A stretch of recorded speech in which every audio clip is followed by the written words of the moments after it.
வணக்கம். நியூஸ் 18 தமிழ்நாடு செய்திகளுக்காக நான் ஸ்ரீராம். முதலில் இந்த நேரத்திற்கான தலைப்புச் செய்திகளை பார்க்கலாம்.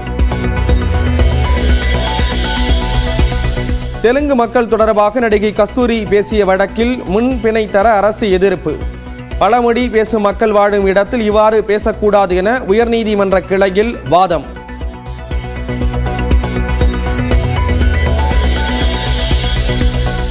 தெலுங்கு பேசும் மக்கள் எங்கிருந்தோ வந்தவர்கள் இல்லை, தமிழகத்தின் ஒரு பகுதியாகவே உள்ளனர் என கஸ்தூரி முன்பிணை வழக்கில் நீதிபதி ஆனந்த் வெங்கடேஷ் கருத்து.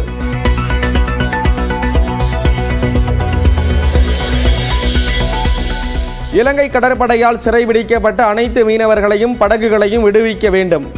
வெளியுறவுத்துறை அமைச்சர் ஜெய்சங்கருக்கு முதலமைச்சர் மு.க. ஸ்டாலின் கடிதம்.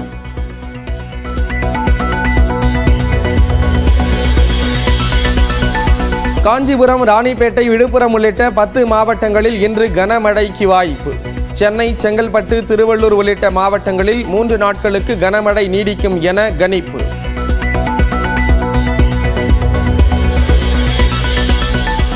சென்னை, திருவள்ளூர், காஞ்சிபுரத்தில் இன்று மிக கனமழை பெய்ய வாய்ப்பு. இன்று இரவு முதல் மழை வலுக்கும் என கணிப்பு. வங்கக்கடலில் மேற்கு நோக்கி நகர்ந்த காற்றழுத்த தாழ்வு பகுதி வட தமிழ்நாடு கடலோர பகுதி அருகே நிலவி வருவதாக வானிலை மையம் தகவல்.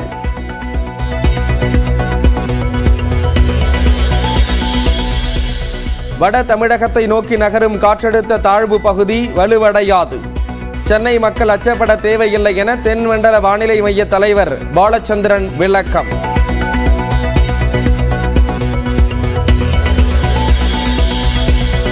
சின்னத்திரை நடிகை எஸ்தர் மெத்தபெட்டமைன் போதைப்பொருள் வைத்திருந்த வழக்கில் மேலும் 2 பேர் கைது. பெங்களூரு மற்றும் சென்னையைச் சேர்ந்த சப்ளையர்கள் சிக்கினர்.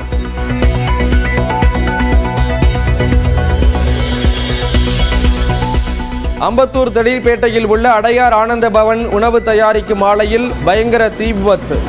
தீயை அணைக்கும் முயற்சியில் 3க்கும் மேற்பட்ட தீயணைப்பு வாகனங்கள் தீவிரம்.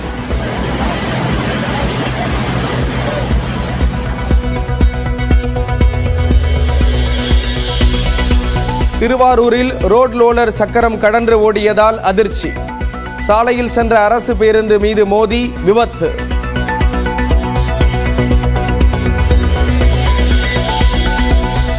எல்லோருக்கும் பொதுவான வள்ளுவருக்கு காவி சாயம் பூச ஒரு கும்பல் நினைக்கிறது. முதலமைச்சர் மு.க. ஸ்டாலின் குற்றச்சாட்டு. பிறப்புக்கும் எல்லா உயிருக்கும் என்பத வாழ்வியலா பாமர மக்களின் உள்ளங்களிலும் பதிய வச்சு உதடுகளை உச்சரிக்க வச்சது திராவிட இயக்கம். ஆனால் அந்த வள்ளுவருக்கே காவிச்சாயம் பூச இன்னைக்கு ஒரு கும்பல் நினைக்குது. முதல்வர் ஸ்டாலின் அமைச்சர் பொன்முடிக்கு எதிரான மேம்பால வழக்கு தள்ளுபடி. கோவை தொழிலதிபர் மாணிக்க மனுவை திரும்ப பெற்றதை அடுத்து உயர்நீதிமன்றம் உத்தரவு.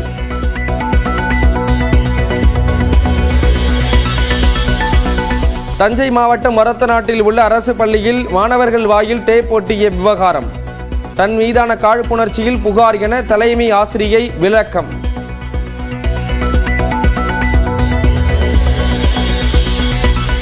மக்கள் தன் பக்கம் இருப்பதால் சிலருக்கு வயிறு எரிவதாக முதலமைச்சர் மு.க. ஸ்டாலின் கருத்து.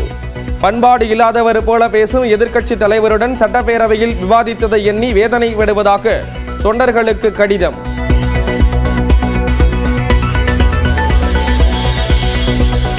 அரசு ஊழியர்கள், ஆசிரியர்களுக்கான வாக்குறுதியை திமுக அரசு நிறைவேற்றவில்லை.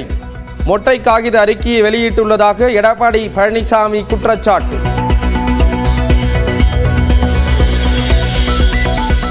பாம்பன் பாலத்தை முற்றுகையிடச் சென்ற மீனவர்கள் தடுத்து நிறுத்தப்பட்ட நிலையில் 2 மணி நேரம் போராட்டம்.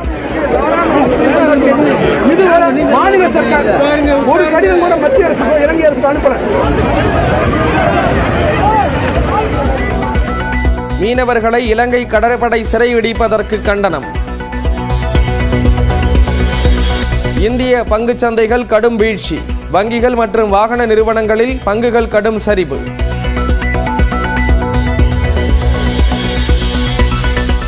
பொள்ளாச்சி அருகே ஓலா பைக் விற்பனை நிறுவனத்தை வாடிக்கையாளர்கள் முற்றுகை.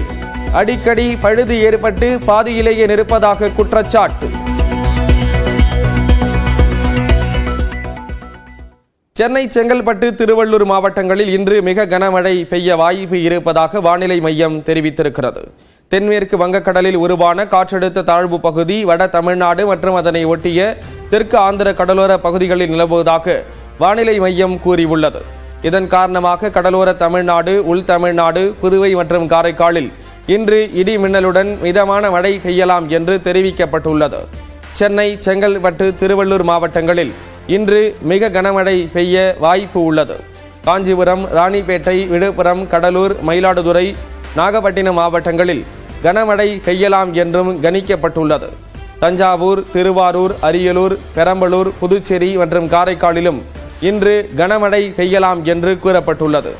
நாளை சென்னை, செங்கல்பட்டு, திருவள்ளூர், காஞ்சிபுரம், ராணிப்பேட்டை, கன்னியாகுமரி, நெல்லை, தென்காசி, தூத்துக்குடி, ராமநாதபுரம், விருதுநகர் மற்றும் மதுரை மாவட்டங்களில் கனமழை பெய்யலாம் என்றும் வானிலை மையம் தெரிவித்துள்ளது.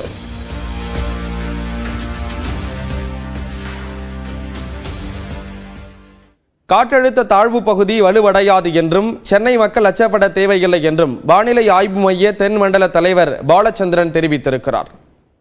சென்னையில் மழை பெய்து வரக்கூடிய நிலையில் செய்தியாளர்களிடம் பேசிய பாலச்சந்திரன், தமிழ்நாட்டில் வடகிழக்கு பருவமழை இயல்பை விட 1% குறைவு என தெரிவித்தார். சென்னையில் கனமழை பெய்யும் என எச்சரிக்கை விடுக்கப்பட்டுள்ள நிலையில் மக்கள் அச்சப்பட தேவையில்லை என்றும் குறிப்பிட்டார்.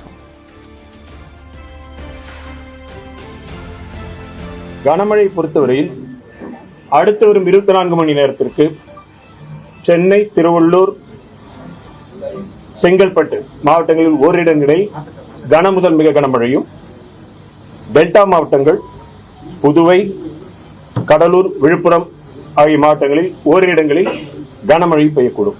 வடகிழக்கு பருவமழை பொறுத்தவரையில் தமிழகம், புதுவை, காரைக்கால் பகுதிகளில் அக்டோபர் 1 முதல் இன்று வரையான காலகட்டத்தில் பதிவான மழையின் அளவு 256 மில்லிமீட்டர்.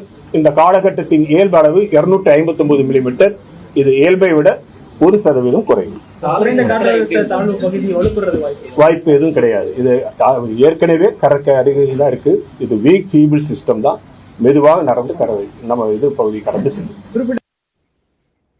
வங்கக்கடலில் உருவான காற்றழுத்த தாழ்வு பகுதி இன்று என்ன தாக்கத்தை ஏற்படுத்தும், மழை குறைய வாய்ப்பு உள்ளதா என்பதை வரைகலை உதவியுடன் விளக்குகிறார் நெறியாளர் மோனிஷா. நேற்று வங்கக்கடல் பகுதியில் உருவாகின காற்றழுத்த தாழ்வு பகுதியானது ஏற்கனவே நம்மளுக்கு தென் தமிழக கடலோர பகுதிகள், இலங்கை கடலோர பகுதிகளை நோக்கி நகரக்கூடும் அப்படின்னு எதிர்பார்க்கப்பட்டுச்சு. ஆனால் அப்படியாகல. அதற்கு பதிலாக தென்மேற்கு திசை நோக்கி நகர்ந்திருக்கு. தென்மேற்கு திசை நோக்கி நகரும் போது தான் இங்கே நம்மளுக்கு வட தமிழக கடலோர மாவட்டங்கள் மற்றும் தெற்கு ஆந்திர பகுதி இருக்கு. இதனால வட தமிழக கடலோர மாவட்டங்களில் அதிக அளவு கனமழை பெய்யறதுக்கான வாய்ப்புகள் இருக்குன்னு வானிலை ஆய்வு மையம் சொல்லியிருக்காங்க. அதே போல இது காற்றழுத்த தாழ்வு பகுதியா உருவாகி இருக்கிறது. காற்றழுத்த தாழ்வு மண்டலமா உருவாகுமா, புயலா உருமாறுமா அப்படின்னு கேட்டா அதற்கு வாய்ப்புகள் மிக மிக குறைவு அப்படின்னு வானிலை ஆய்வாளர்கள் சொல்றாங்க. அதற்கு முக்கிய காரணமா என்ன பார்க்கப்படுதுன்னா, இந்த குறைந்த காற்றழுத்த தாழ்வு பகுதியானது நம்மளுடைய நிலப்பரப்புக்கு பக்கத்திலேயே இருக்கு அப்படின்னு சொல்றாங்க. ஏன்னா நிலப்பரப்புக்கு பக்கத்திலேயே இருக்கும் போது அது மண்டலமா மாறுறதுக்கோ அது புயலா மாறுறதுக்கோ வாய்ப்புகள் கம்மியாவே இருக்கு. கடல் மட்டத்துல இருக்கும் போதுதான் இது புயலா மாறுறதுக்கான வாய்ப்புகள் எல்லாம் அதிகமா இருக்கும், மண்டலமா மாறுறதுக்கான வாய்ப்புகள் எல்லாம் அதிகமா இருக்கும். நிலப்பரப்புக்கு அருகாமையிலே இருக்கும் போது இதற்கான வாய்ப்புகள் குறைவு அப்படின்னு வானிலை ஆய்வாளர்களால கணிக்கப்பட்டிருக்கு. இப்ப இந்த 1 மணி அளவுல மழை குறையறதுக்கு வாய்ப்பு இருக்கா அப்படின்னு கேட்டா குறையறதுக்கு வாய்ப்பு இருக்கு அப்படின்னு தான் சொல்லியிருக்காங்க.